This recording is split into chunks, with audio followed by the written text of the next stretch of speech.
What's up, guys? We are back with part two on legal education with gym lawyers. And this is cool because Matt's a great guy, as you guys heard from part one. I mean, wealth of knowledge. We talked about it, so much. But, I'm excited to get into the second half of this where we cover more of the stuff that you're probably thinking like, oh, what did they miss that? We covered a lot of it on the second one. I don't want to give too much away here.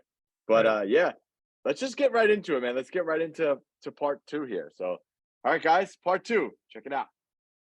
Jimmy, do you do that too? Wait, I don't know if it's different in Seattle. I'm not sure. Yeah, we have two separate agreements. Very good. Always have. For that reason, or is it just because you're too lazy to put them into one? No, it just was it's the way that I didn't have any legal knowledge per se, but it was just the way that I thought it worked best. My waiver may need some modification though. I at one point so I'm interested to learn more about the waiver from you, but I had a client come in a year ago or so, and he's like, "Oh, I'm not signing this," and I'm like, "Why?" And like, you can't train unless you sign it. And he's like, "Well, we got to redact these components because that doesn't seem like, this, that, and the other." And it was some phrase about how if equipment malfunctions, it's the distributor's liability and not mine as a gym. And he had a problem with that statement for some reason. Mm-hmm. So this was one client. This only happened one time, and so it was kind of funny because at least from my understanding, that should be on the distributor's liability or the equipment manufacturer's liability, as long as you're not using it negligently, right? But yeah, waivers, that's the big thing that I have questions about or thoughts about. So, and I actually like what you just said, Jimmy, before you answer that question, Matt. I like that you just said that because sometimes people will read the waivers that we have and they're like, "I'm not signing that," or they'll give you that kind of spiel about it. And again, when I was doing this myself, I was always like, every time we got a lawyer in, I'm like, "Oh, I hope they don't read it." I hope they don't read it. I don't know if it's right. I hope they don't read it. But now I don't have to worry about that anymore. But yeah, go ahead, Matt. I'm curious your answer to that, and what happens when someone doesn't want to sign it. What do you typically do, and what's like the thing around that one? So, in order to kind of head off that issue there, where somebody comes in and says, "I'm not signing this," anytime we provide a waiver, or anytime somebody has a question about us, about our waivers or anything else, when push comes to shove, we'll say, take it to your insurance company, make sure your insurance company sees this, and make sure that they approve of it, because they're the ultimate ones who are going to decide whether or not they're going to defend you in a lawsuit if somebody sues you. Okay, so, yes, all of your stuff is potentially exposed, but in the event or somebody sues you and they sue your company, your insurance is the one who's going to step in and make a decision as to whether or not they're going to represent you. And that's going to be primarily based on your waiver.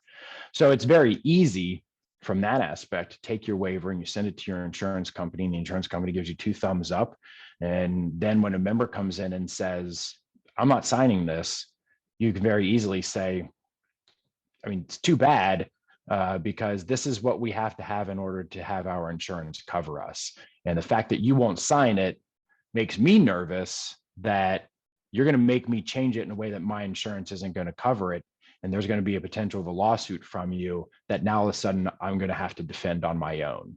Right. And so that makes it very, very neutral, very sort of standard operating procedure of, no, we don't change this because we have to have the protection of our insurance company. Now to kind of hop over into the weeds a little bit with the question about the equipment. This really goes into a question of gross negligence versus ordinary negligence. And bear with me, just for a brief moment. So gross negligence basically means that you knew or should have known that a situation was happening, and you didn't take any steps to prevent it, and then somebody got injured. Versus ordinary negligence, which is just because you run a gym there are things that are expected to happen in the ordinary course of business. And so therefore, even though maybe you should have taken a step to provide somebody chalk when they were hanging from a pull-up bar, the fact that they slipped off the pull-up bar and landed on their back and hurt themselves doesn't mean that you get sued and have to pay out a whole bunch of money, because it's ordinarily expected that gym members are going to hang from a pull-up bar with sweaty hands and slip off. Okay. So when it comes to something like that with a piece of equipment, it's fine to have that in your waiver. And it's fine to try to push liability off on the manufacturer, but the manufacturer is going to turn around and push right back on that and look at how you maintained the piece of equipment, how the piece of equipment was being used. And they're going to turn around and say, look, you've had it for 5 years. The fact that something broke isn't a manufacturer's default. That's your default, and they're going to throw they'll win that, and they'll throw that right back on you. So there's always a question about whether or not you can pass off equipment liability on somebody else. I think our general waiver just says that the person understands that they may be hurt by equipment, and they waive that ability to come back at you. But again, if you're hanging from rings on the nylon strap from a bunch of rings doing muscle ups, and the nylon strap has a tear in it, and you don't do a regular investigation of your equipment to see that there's a tear, and they jump up and hang from the rings and they tear, that's not a manufacturer's issue. Okay, that's your fault for not maintaining your equipment, not investigating your equipment. But oftentimes when we're talking about waivers, there's really sort of 4 different things that have to be in a waiver in order for it to even be considered to be valid. The first one is an assumption of risk. The person who's signing the waiver has to acknowledge that the activity that they're going to get into is going to be dangerous, right? And in the realm of a gym, it's a strenuous activity that can cause heart attacks, can cause back injuries, can cause musculoskeletal injuries, can cause death. And we just cross our fingers and hope the heart attack that the member had was exposed by us, not caused by us, right? But they have to assume that there's some sort of risk. And then they have to accept the responsibility. So I understand that I'm coming in here and it's going to be dangerous, but I accept the responsibility. And so therefore I'm coming in and I'm going to do it anyway. Right. And then there needs to be an actual waiver. And that's an actual section of the waiver that says they're waiving liability. And it needs to cover more than just your business. I mean, the waiver of liability, that specific section within your waiver needs to cover your business, your DBA, you as the owner, or multiple owners, every staff member, every contractor, every volunteer. Anybody who touches the gym needs to be covered under this waiver, right? And that they need to be named either specifically or generally. You don't have to name every staff member, but just have staff employees in your waiver. To make sure that all that stuff gets waived, right? And then there's along with the sort of assumption of risk is another section called the acknowledgement of danger, okay? And this is the person acknowledging that they don't have any previous medical conditions, or if they do, they know that this can make the medical condition worse, and basically saying that there's no reason that they're bringing anything into the gym that could potentially cause it to be more dangerous than they've already acknowledged that there is a risk of. Okay. But then beyond that, we like to add additional sections that are specific to gyms. So we'll have CCTV waivers if you've got cameras in your gym. We have service animal waivers if people want to bring in service animals for dog bites or things like that. And then one of the sections that I really try to push to add is what we call kids attending with their parents. And we're not talking about like the little boy who comes into the noon class and the workouts like rowing and burpees. And everybody's like, oh, it's so cute to watch Jimmy on the rower. Like he's doing burpees. They like jump into the class. We're not talking about that. We're talking about the kid sitting in the waiting area who's supposed to stay in the waiting area, but doesn't like to stay in the waiting area. So in the middle of the workout, they come running out into the gym floor and they trip over the barbell and they bust their nose open on the gym floor. We put a section on our waiver that says the parent is fully responsible for the child and acknowledging that it's in a dangerous environment that they're bringing the child into, and that they can't sue you if the child gets outside of their supervision or even within their supervision injures themselves. Yeah, that's one. When I used to work for the Gold's Gym, the kids used to get hurt in the nursery so bad, and the gym would always lose those lawsuits. Like they'd fall and hit themselves, whatever. The gym would always lose. That was like one of the things that they were so afraid of all the time was the kids in the daycare. They were like, if we can get rid of the daycare. That was just an interesting point. So it's interesting that you say that, because we deal with that all the time. Clients want to bring their kids in, and it's like, what are you supposed to do with the kids? So that's interesting. I Yeah. want to circle back to the contracts quick, because I think we beat up the waivers pretty good. So Sure. a lot of us on here do different contract lengths, right? So there's obviously certain wordings you have to have in the contract, that, hey, I'm going to be debiting you, X amount of times, blah, blah, blah. But what about like the lengths of the contracts? Does that matter? Like, I know I had just proposed a question to you. If I wanted to switch my contracts to 12 months, is there something that I have to worry about, or can I just fill that in on there? For a long time, we just had 12 months on there, 6 months, all these different agreement lengths. But does that matter? Is that important when it comes to the contracts? So generally speaking, when we're talking about contracts, the biggest issue that we run into is whether or not the membership contract complies with the individual state's laws. All right. And generally speaking, I'll refer to these as health club acts, but every state calls them something different. PA, just where we're based out of and where we actually practice the laws, they call it a health club act. So that's just what I refer to it as. But almost every state has a set of laws that apply specifically to gyms. And usually it has to do with the membership contract. And so each state is going to say, if you are trying to do X, you have to have something in writing. This is what has to be in the writing.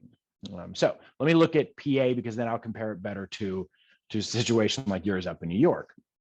So in Pennsylvania, if I'm going to sell a contract in my gym that lasts longer than 3 months, then there's a whole lot of other requirements that I have to abide by with the membership contract, and it can't be automatically renewing. I have to have an AED. I have to post a surety with the government, or surety bond with the government. There's all kinds of requirements if I'm selling longer than 3 months. So I can't do 3 month, 6 month, year-long contracts unless I meet all of these other requirements. Now, flip that somewhere up in New York, they don't have that minimum requirement. They say you can't sell a contract that's longer than 36 months. So they put a complete, you can't sell a contract that's longer than 3 years. Yes, you can do it for 12 months, but it can't be for more than $3,600 in gross, over a 12-month period.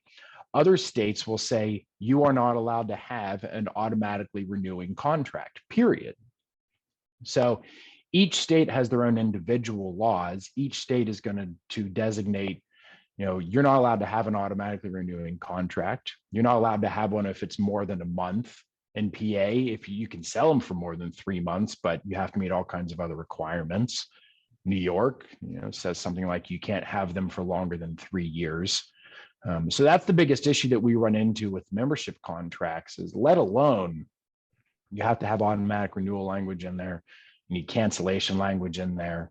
You need hold language if you're going to allow your members to hold their memberships. Pre-registration for class language. What are your requirements if you want people to pre-register for a group class that you're hosting or holding, something like that. But in addition to all of that, you've got to now scan through your state's laws and make sure that your contract has all of the requirements that your state law says it does. Otherwise, your contract's completely void. So interesting. So I'm going to go and make a 35-month agreement. New York only allows, so that's what I'm going to do right now. I'm going to go change that.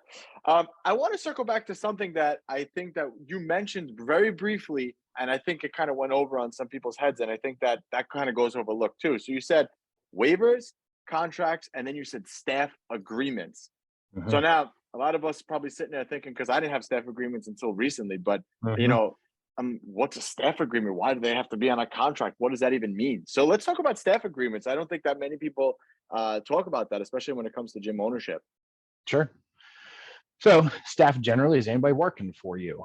And this is going to be anybody you're paying. Okay. Like a volunteer is not they're not staff members. Okay. But if we're paying somebody to work at our gym, then for tax purposes, they're going to fall into one of two categories. They're either an employee who gets issued a W-2 at the end of the year, or they're an independent contractor and they get issued a 1099 at the end of the year. And that's, that's a little bit higher level than what we really need to concern ourselves with. But, bottom line is everybody you pay is going to fall into one of those two categories.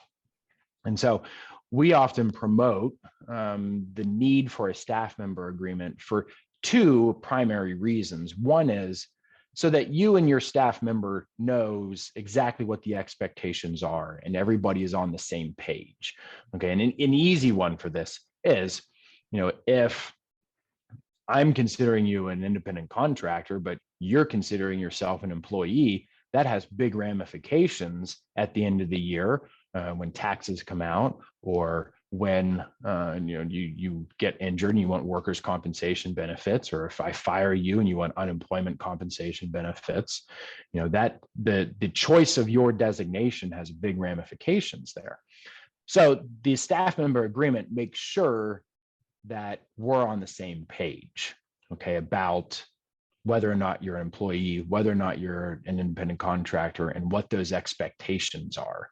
So if we dive into an employee, how much am I paying you? Is it a salary? Is it hourly? How much are you getting hourly? What are your actual duties? Do you get vacation? Do you get sick leave? Do I provide you other benefits? Do I agree to pay for things? Like if you go out and you get an additional certification, because there's a potential return on investment for me there, am I going to front that or pay for half of it or pay for your travel or reimburse anything that effect, right? That all needs to go in. And then what is your status as an employee? Are you an at-will employee? Most of the states have what's called at-will status, which means you as an employee working in my gym, I can basically fire you for any reason.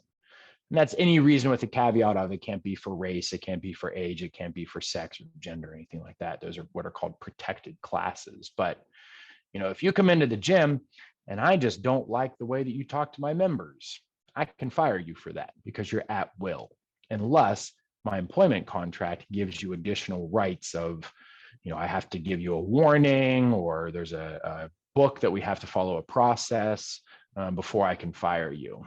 Now, the flip side of that is an independent contractor. And the second reason that we want these membership agreements is in the event that we are ever audited, we have an agreement in place that shows supporting what our relationship is. Now, that's not to say that just because I have you sign an independent contractor agreement gets to mean I can treat you any way I want and consider you an independent contractor. That's not going to fly. But the written agreement can certainly support that I'm treating you as an independent contractor versus an employee. So in our independent contractor agreements, you're going to say things like, I'm not paying your taxes. I don't have a whole lot of control over you. I don't have any expectations about how many hours a week you're going to coach at my gym. You'll have the freedom to choose, but I can't tell you that you have to coach like 20 hours a week. We suggest, though gyms typically don't take us up on it, that your independent contractors have to maintain their own LLCs or their own corporations. They have to maintain their own insurance. All of these things that show that they are separate from you and that they're just coming in and you're paying them for the job that they're doing and you're not giving them anything else. You're not giving them any benefits. You're not giving them any vacation. You're not giving them any sick leave, because those items, if you come into my gym and you're an independent contractor and I pay for you to go get that new certification, that's a benefit. You're now an employee. And so those, again, those expectations need to be put into an agreement that everybody is signing. So Matthew, Super. I had a question about this specifically. Mhm. So years and years ago, I was working for a guy and we were all independent contractors, but it was really this misclassification where it was like, we're really misclassified employees because we were required to work certain shifts and it wasn't really project based. It wasn't at will. There was no, but for the tax benefit to him, he's like, oh, you're all going to be 1099. And we had our own business and paid our own taxes and all this kind of mumbo jumbo. So when talking to gym owners that have the structure where they have some people renting equipment from them, like renting space, and then other people are W-2s and other people are 1099s, like what is the structure that, I have my own ideas about the structure, but what is the structure that you would recommend is the most simple and most protected for these gym owners? I always hate to come up with these answers with like, it depends, but unfortunately it really does. The simplest that you don't ever want to worry about whether or not the IRS is going to come in and create problems for you, just pay them as employees. The problem there is, as you alluded to, it's going to increase your cost by somewhere around 15 to 20% a month, because now every dollar that I spend, I have to match a federal tax contribution, a state tax, a local tax, paying on the amount that I pay you. I don't get to take that out of your paycheck. That comes out of mine. That's out of me. So every employee now has, that's going to cost you more money, but it comes down to a matter of control.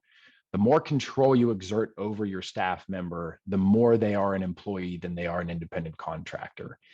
It is possible to have staff at your gym as independent contractors and be perfectly fine. I'm just saying, if your question is what is the simplest and the least worrisome, just designate everybody employees, pay them their taxes, and move on. But that does come at a rather large financial commitment from you. So it's perfectly capable of having somebody be an independent contractor. The best, and if you really want to go independent contractor, do little sublease agreements with people that, as you said, they come in and they kind of rent space off of you and they do their own thing. That's great. If they're a physical therapist or a chiropractor or a martial arts, we've done sublease agreements for people who somebody in the community wanted to come in and hold an art class and they just happen to have space in their gym. Like, that's great. That's super independent contractor stuff. But when you have a coach that is there every day coaching classes, it's a lot harder, not impossible, to get them to be considered an independent contractor. And again, I'm not trying to just like fudge your answer, but it really, like, the easiest thing for us to do is then talk to you about specifically what you're doing on a monthly basis with this individual and how can we modify that in order to make it more as an independent contractor than an employee. And if I can, just let me give you a quick example. Hours, staffing, scheduling. Okay. If I'm saying, Jimmy, I'm considering you an independent contractor, but you have to come in and coach the 4:30, 5:30, and 6:30 p.m. classes every day of the week. That's a problem. Okay. But if I say, hey, Jimmy, here's a copy of all of our available hours coming up in November, put your name down for the hours that you want to work. I'm not telling you have to come in and coach those hours now. And that leans more toward an independent contractor. So it's easier for us to have the conversation with the gym owner about what are your policies and procedures around this stuff and how do we need to adjust those.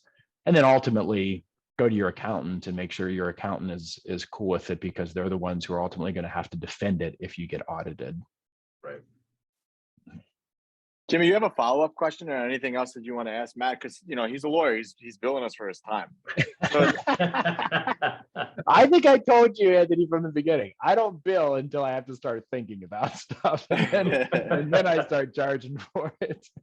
yeah, Matt's graced us today. So, guys, Matt's doing us a huge favor. But I actually love the idea of what you're doing with gymlawyers.com. I mean, I'm on the site right now. I'm looking at the website. There's a ton of information on here for free that you can go through. I mean, like just some of the topics, noise restrictions and leases. And I could think of Jimmy when that instantly that comes to mind. Jimmy's situations that happen. That was a nightmare. Commercial leases. I mean, guys, we could literally be here forever. But Jimmy, if you have no more follow-up questions, I'm going to let Matt get back to being a lawyer. So No, good, man? Hold on. One second, guys. Because I said there were 4 things we looked at, and we've only covered 3. If there's one thing I hate when I listen to a podcast, it's when they say, let me talk to you about my 5 points, and they get through 3 and they cut the episode. So hold on. The third thing is make sure that the other thing that we have to check with the gym owners, and you bring this up, Anthony, when you talk about commercial leases, is that everything you sign that involves your gym is signed in the name of your LLC or corporation. Okay, that's the third thing that we check for. So, did you have an LLC corporation set up? Do you have your legal documents like operating agreements that you need? Are you signing everything in the name of your LLC or your corporation? And do you have those 3 legal documents, the liability waiver, the membership contract, and the staff agreement? Okay, I'll get off. I'll let you guys close out. I just wanted to make sure that somebody listening doesn't go, well, wait, you never covered the last point. Well, wait, so what's the 4th one then? The 4th one is the contracts, the liability waiver, the membership contract, or the staff agreement. Got it. So we were a little out of sorts with our numbers. We went out of order, and it's okay. I just want to make sure we got all 4 of them. Awesome. So I assume we're going to have Matthew on again. So, there's some questions bubbling, but we've taken enough of your time for one day. So, we'd love to have you on again and talk a little more about, lease agreements and structures on that side and dealing with landlords and those kinds of things. Cause I know that there's some personal stories for me that, it would have been nice to have, I just had to hire a lawyer and have him call my landlord and say, yep, he's not breaking any laws. So see ya, basically. Back off. Yeah. Back off. Back off. Yeah. But I'd love to talk more about that because I'm sure a lot of people have dealt with it, but we'll save that for the next episode. Sure. Yeah, guys, I want to start doing a little segment on these where I talk about like the takeaways. And every time I do something or I listen to something or I read a book, I always try to take like a main point in things and then go and execute on that main point. And I think that has helped me be successful in owning my gym. So I want to end every episode with like my takeaway. And I put this off so I can say this. Go to gymlawyers.com, give Matt a call. The call is free. It's worth the call just to find out. I found out so much information on that one phone call. I think we were on the phone for about an hour.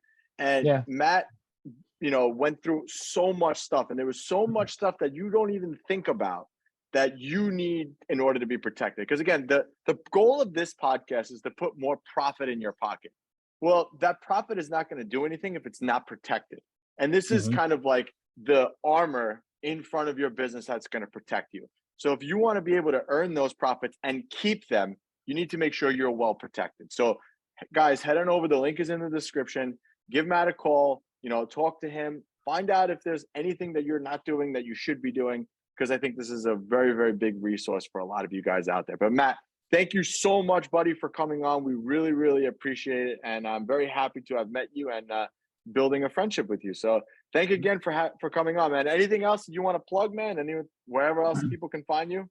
No, that's pretty much it. So thanks for having me on, guys. Always a pleasure. Happy to come back and talk some more about this stuff. Awesome, buddy.